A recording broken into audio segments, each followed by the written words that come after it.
Howdy, guys. This is Dr. Elisa Matthews from Channeling Erik and Atlanta Scalar. We got Michelle Gray here, whose information will be on the screen and in the box below. And you will see how awesome she is when we get finished with, or while we are interviewing Billy the Kid, people. So this is so awesome. Let me tell you first a little backstory about Billy. Is born Henry McCarthy, born in 1859 and died in 1881, kind of a short life. His alias was William H. Bonney, but better known as Billy the Kid. I don't know why he changed his name so drastically. Anyway, he was an American outlaw and gunfighter in the Old West who was linked to 9 murders, 4 of which he did all by himself. Aren't you proud, Billy? And 5 of which he may have played a role alongside others. He is also noted in his involvement of New Mexico's Lincoln County War, which I know nothing about. Hello, Billy the Kid. What does he look like, and how would he like to be addressed? And hi, Erik. Erik's going to facilitate things too. He's my son on the other side. Yeah, Erik says, "Hi, Mom. I Love you, love you. Mom." And Love you. um, so we've been with Billy, and he is young. Um, he has a bit of a baby face, I would say, but it's weathered. It's Okay. weathered looking. Um, he's got a long, uh, I would say, like a trench coat, like Okay. a very long. I guess the best way to explain it is like a duster, Oh, but it's Duster. Yeah. it's got layers. Like it Oh, almost looks okay. like it has blankets Oh, hanging from it in some okay. way. His hair is long. Mm, It's it's got a bit of curl. It's a little straight in the front, a little bit of curl here. okay. And what really stands out is his eyes. And so he flashes his eyes and they're very clear looking, Oh, very interesting. clear. Um he says that you can call him Billy. He says that he knows that's not the name he was born with. He says that when he hears the name that he was born with, it brings him into a very soft place in his heart, Really? a place that he had long disconnected from. He says that calling me Billy is how I'm known. It's the name that created the story that has gone on for a long time. He says, "Ma'am, I'm so proud to be here. Oh, I'm so pleased." But he says, furthermore, I've never been asked to be able to share my story in a way that helps me present the truth, that helps me let go of much pain that's been connected to my name. And yeah. I'm not here to discount the pain that I caused, but I'm here to help others understand that trauma and hurt can help people do some pretty hard things. And I lived at a time where the world was real hard in some different ways. And so I'm very appreciative to be here today Had to give you and a voice. Yeah. to give me a voice. So he says, "Thank you very much." And his hat is big. Like Okay. it's not like a traditional cowboy hat. Oh, It's okay. a little Flat more brim. flat on top and it's got a Okay. and he will do this to it. Like he Man. tips it. Yeah. Oh, yeah. That's funny. All right. So, did you have any trauma in your childhood? Is that what in part you're talking about that led you to do what you did? Or what set you on the path of basically destruction at such a young age? Thank you for asking, ma'am. Thank you for asking. Uh I would be what would be described as a quiet boy. I was very calm and observant. And when I was a child, I was often dismissed as not really being there, not really being with the world because I observed so much. Oh, And it ADD? came from, Yeah, sorry, probably a little attention deficit disorder without hyperactivity. he Erik? says, Yeah. yes, he says that it, if it were in today's terms, that would be something along those lines. But he says, furthermore, he was in a great amount of poverty, that he came from what we would call the wrong side of the tracks, or really it was the alleyways. It was very cold growing up, and he said there was often not much protection in the walls of the places that we lived Mm. from the cold.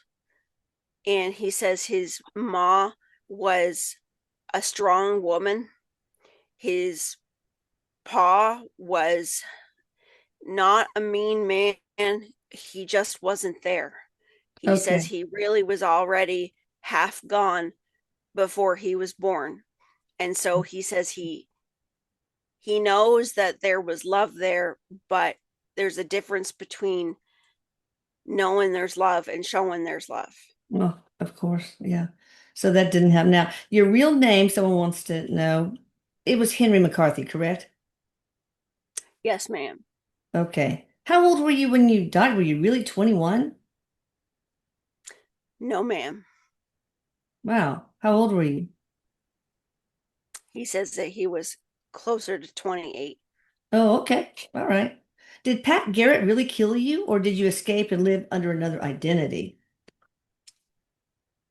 Yes, ma'am. This is part of what is so important for me to be able to have the voice to say today. I was not taken from this world that day. Oh, That story is incorrect, although has some truth to it. Uh, there was a few things at play, and the man that was shot that day was not me. oh, That wow. was not my body. I was shot. I was hit. I was hit in the shoulder. I was injured, but I also was able to get away. And I did go up further south. I did go under a different name. I had moved onto a cattle land.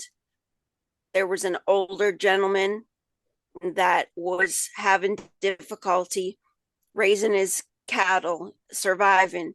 His wife was sick, and he gave me a shack where I lived on my own.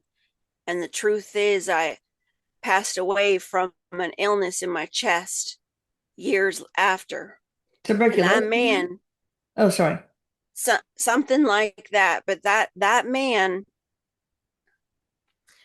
man knew that there was something off about me, but he accepted me and saw me.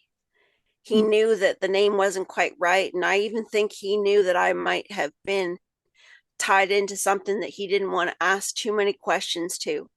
But he gave me food, he gave me shelter, and he also found my body when it took its last breath. Mm, wow. Fascinating. So this is why it's so important to give you a voice. Here's another question that also will help with that voice. What part of your legend has been most exaggerated or misunderstood? Love this question. All of these are from the community. I adore you guys. Well, he says, thank you for this question. Uh, well, there was a great deal of the story that was made infamous. I was made to be a vicious killer. Yeah. And while I did have blood on my hands, you have to understand that back at that time, with a lot of the things that we did, with slinging weapons, with watching over our shoulder, looking over our backs, if you shot someone that was equally as criminal as the other, they didn't care. But if you shot someone that was looked at as the law, that was looked at as upholding the community and the society, you were a vicious killer Mm, without really looking at what might have been happening behind the scenes, mm, the treatment, the the way that we were treated, being in a prison or being held captive and being treated like animals, being kicked and spat on, oh boy. being told that we were worthless. And that's where a lot of my anger came from, because I learned how to harden myself. I learned how to harden myself out of protection. And so people feared me more than I was really scary. Oh, So I was made out to be a vicious killer, an outlaw, wanted. so And the truth is, I was a man that was hurting so bad on the inside and just looking to escape, looking to get away, that eventually I was able to do that. And so the part of my story that's so misunderstood is, yes, I did the things that they say I did. It didn't all happen quite the way that it was said. And the way that I left, the way that I exited, I did escape. And that's really the most misunderstood. okay. Oh, Maria's coming in. I'm going to mute for just a little bit, but let me ask, were you truly responsible for the killings attributed to you?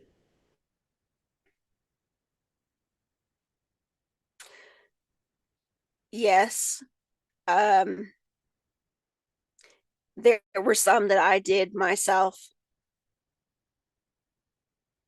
I did kill a deputy. I was not the only one that shot a sheriff. There were others my bullets hit too, but I was the one that was brought forward. I was the one that was blamed. I was the one that took the fall. But I did kill some on my own. Okay. I'm looking up something for one of the questions here. What drove you to a life of crime? Was it survival, revenge, or rebellion? I think we answered that, but if you want to add to that, that's great.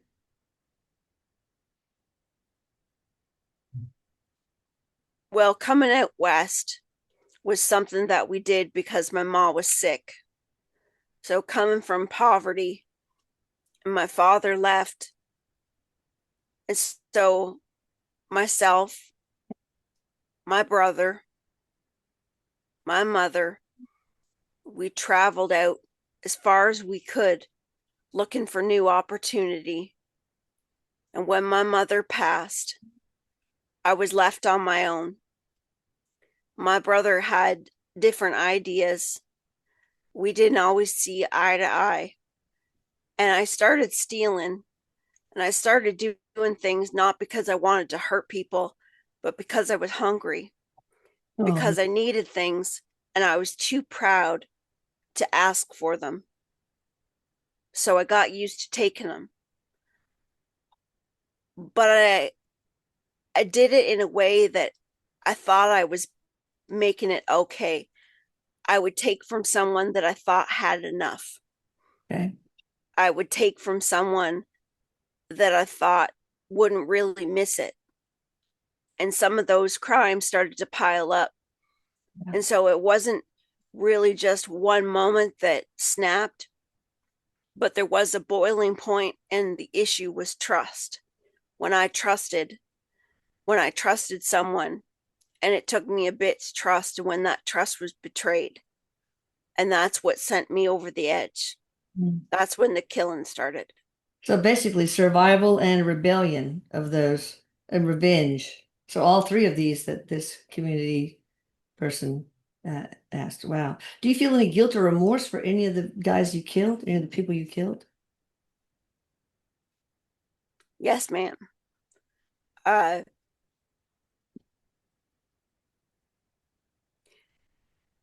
it was a real strange feeling, because when I was in my body, it became a survival method to get ahead of the pain. And so killing was just like moving something out of the way to get ahead of feeling the pain. Wow. But when I left my body and I'd had a lot of time to myself prior to that, the guilt set in. It set into my bones, and why I didn't live a long life. And when I came out of my body, I understood that there was an agreement there, but you have to understand, and for everyone listening, we don't all just leave our body and know exactly where to go. Yeah. Some of us wander for a while, and I did. And even today, ma'am, is like picking up a fragment of that trauma Yeah. for me. And I thank you for this opportunity Sure. because I know you Mm. understand trauma. Oh yeah, of course I do. Yeah. Uh, what you died from, if it wasn't TB, since you lived on a farm in New Mexico, I'm wondering if you had some deep fungus, like a fungal infection, like aspergillosis, something like Yeah, that. Working with hay and stuff, yes, ma'am. It was an infection fungus. that I was not in good conditions. Okay. It was not good weather. My body was not strong. I was breaking down. Okay. Mm. Did you ever want a normal life, a family, a home, peace? Oh, yes. Oh, was that just a big desire in your life? And of course, you didn't have it, so that must have made you very disappointed. I was wanting it. There was a girl. There was somebody. There was somebody that it never came to be. And her family didn't want her to have anything to do with me. Mm. Did she love you? She did as best she could, with also holding honor for her own family. Wow. Okay. I just wanted to provide a life for her. I wanted to feel that love that I had seen in her eyes. And that was when I really felt seen. Wow. And you had no children, I suppose, that you know about. That I know of. Okay. How did you view lawmen like Pat Garrett or the politicians of that time? Oh boy. Well, when I was in my body, to be honest, I saw them in a couple different ways. I saw them as men that were playing games, men that were excited with the chase of catching an outlaw. Because you see, it wasn't just about catching somebody because they had done something wrong, but many of them were catching somebody to say, look what I did for the community. Oh, yeah. Almost like And took, shooting a 10-point deer. yes. And this is what happened because Pat knew that he had got the wrong guy. Pat knew that a body was taken down, that it wasn't my body, but it was close enough to convince the community that it was my body, and he knew I had Wow. left. Wow. What was the most meaningful relationship or friendship you had? Was that the girl? What was her? It was her, but I also had some others that I connected with on a real deep level that rode with me, that Oh, shared with me. There was also a time that I checked into a hotel, a staying place, where an older woman, she saw my gun, but she wasn't afraid of me. She knew what I was about, but she never treated me like that. mm. And she would sit me down at her table and she'd make me a cup of tea and give me a bowl of something to eat. And she'd talk to me about all kinds of things. As long as I didn't put my gun on the table, we were good. Oh, I really liked her. oh, sweet. So, what was life really like in New Mexico in the 1870s, 1880s? Wild West, west of the Pecos? Yes, ma'am. Yes, ma'am. It's wild, huh? It's It wild. was, it was uh really learning how to trust yourself and a lot of not knowing who you could trust because there was a lot there that was like walking behind a mask. Mm, yeah. And for many of us that were living off the land and living in between one post to another, our most trusted source would be our horse Oh, and a dog here and there. oh, that's sweet. Were you ever afraid, or was danger just part of your life? Sure, I was afraid, but I learned to mask that fear. I learned to become friends with that fear. Wow. I learned to almost take that excitement and be able to walk through town, to be able to walk through a location and hold a look on my face that I knew that people would run, that they wouldn't mess with me because I wasn't a big man. Oh, I wasn't a tall man, a towering man with a deep voice, but they were scared of me. And so I built up a personality and built up a reputation that wasn't quite true, but I knew that it would serve me. And I got used to the fear as being part of the game. so that was a survival technique, that alter ego of yours. Mhm. All right, what was your opinion of the Lincoln County War? Let me tell you all what that's about. It was a violent conflict in New Mexico from 78 to 81, primarily between two rival factions, the established Murphy-Dolan faction and the Turnstall McSween faction. It began with the murder of businessman John Tunstall and involved notable figures in like Billy the Kid, resulting in significant bloodshed and a lasting impact on the region's law and order.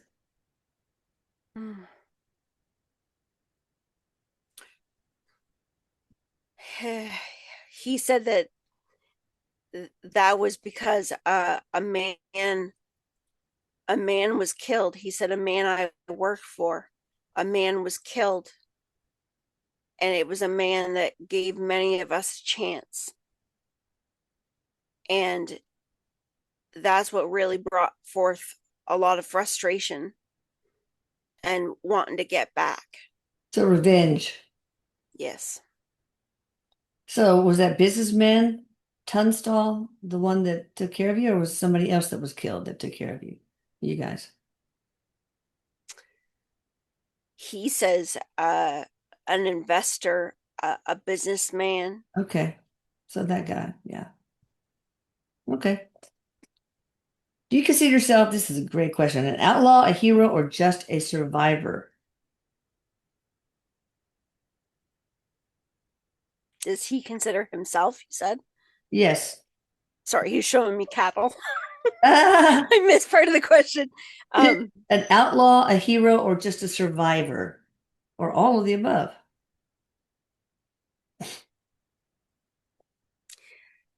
he says he understands that those are all definitions of how he was perceived. He says that he truly sees himself as a man, as a survivor, as a man just trying to live, Okay. protect himself. Okay. Did you know Judge Roy Bean, law west of the Pecos? He says yes. Or somebody wants to know if you know her or his great uncle Buster Underwood. He would have to be a great great uncle, I would think. Um, he says yes, but not like seen like not face to face. But Okay. he's showing me like a thread. So there's a connection that he's Okay. familiar with. All right. Did you have any illegitimate children during that time that may have grandchildren that carry your bloodline? So you said you didn't know, but maybe Eric can answer that. Eric, from your perspective as a spirit, does his bloodline go on? Um,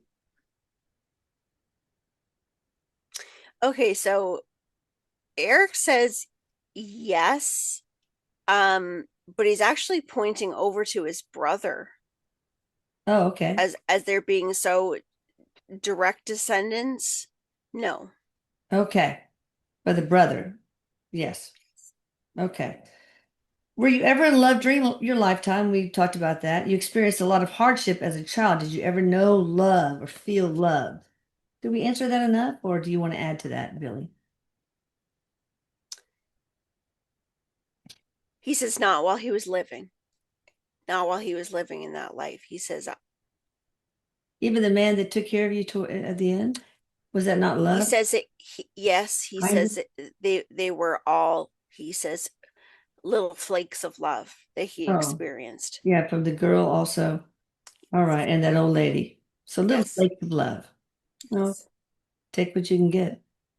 Last question for part one. You guys stop right now and please hit subscribe and the like button. And don't forget to check out Michelle Gray. She's in the description box below. Her information is. She's not in the description box, of course. God, Elisa, come on. All right. How did you get your reputation as someone who could charm and smile even in deadly moments? I think that was the survival tool we talked about, right? Yes, he says that was practice. Yeah. That was practice. And he said that he was known to be a charming boy. Oh, okay. Charming but deadly. Yes. Well, thank you for sticking around for part one. Everybody, please hit the notification bell so you don't miss part two because I think this is fascinating and there's a lot of things, truths, truths that were disputed. So I think it's Yes. really cool when that happens. All right. Thank you guys. Love you. Love you, Eric. Love you, Michelle. Love you, Mom.